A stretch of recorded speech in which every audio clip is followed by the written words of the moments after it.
88 जी post लाइ असांखे रिटुक मेमण पाण बि चयो सुल्तान धारे जो आहे हिननि पाण असांखे चयो त तव्हां असां वटि लिखिजो असां तव्हांखे ऑडर ॾींदासीं असां जॾहिं आया त कागज़ खणी हुननि खे वियासीं असां तव्हां असांखे पाण चयो त तव्हांखे ऑडर ॾींदासीं तॾहिं त चए त तव्हां केरु आहियो असां तव्हांखे सुञाणू कंदा ऐं असीं ॻोठ जा माण्हू रखंदासीं कोई ॻोठ जा माण्हू त असीं आहियूं ॻोठ पीराणो मूंखे उते इस्पताल आहे फ्री मुफ़्त ॾिनल आहे कहिड़ा पैसा वरितल आहिनि असीं नथा चाहियूं त ग़रीबनि जो इलाजु न थिए भले थिए पर असांखे त हक़ पंहिंजा ॾिना वञनि न जॾहिं हुन वटि कागज़ खणी वियुसि त चई त कागज़ खणी वञी पंहिंजे घर त तव्हांखे ॿिए चकर ऑडर ॾींदासीं जॾहिं ॿिए चकर वई आहियां तॾहिं बि हुननि मूंखां कागज़ न वरिता आहिनि उहे कागज़ उते पाण वठी रखी ऐं ऑडर जेको आहे सो खान ऐं डॉक्टरनि सभिनी मिली जुली उहे पैसनि ते ऑडर कढियो वियो आहे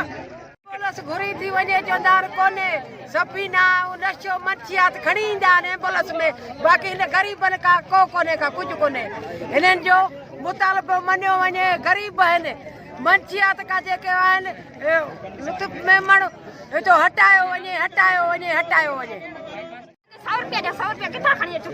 असां दुआ वठण अचूं त बाबा कोई टेटे गोरी ॾेखां असांजो स्वीपर अस्पताल में वञो अस्पताल सरकार में वञो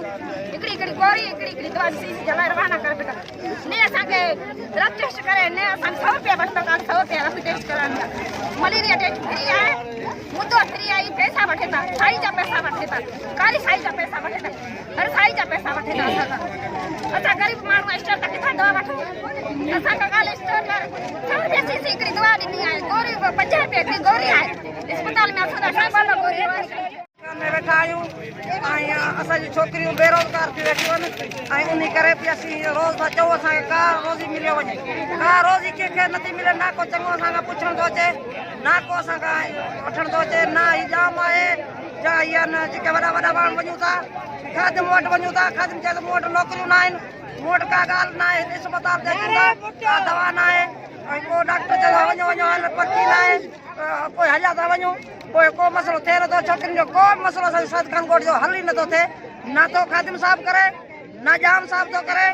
न ॾेरो थो करे को बि असां वटि पुछणु नथो अचे त हेतिरी छोकिरियूं छो पढ़ियो वेठियूं आहिनि बेरोज़गार आहिनि के छोरियूं छिनियूं आहिनि के माउ पीउ वारियूं आहिनि के जॾा माइट आहिनि जिन जे माइरुनि जूं टंगूं भॻियूं पियूं आहिनि छोकिरियूं 12 पढ़ियूं वेठियूं आहिनि बेरोज़गार थियूं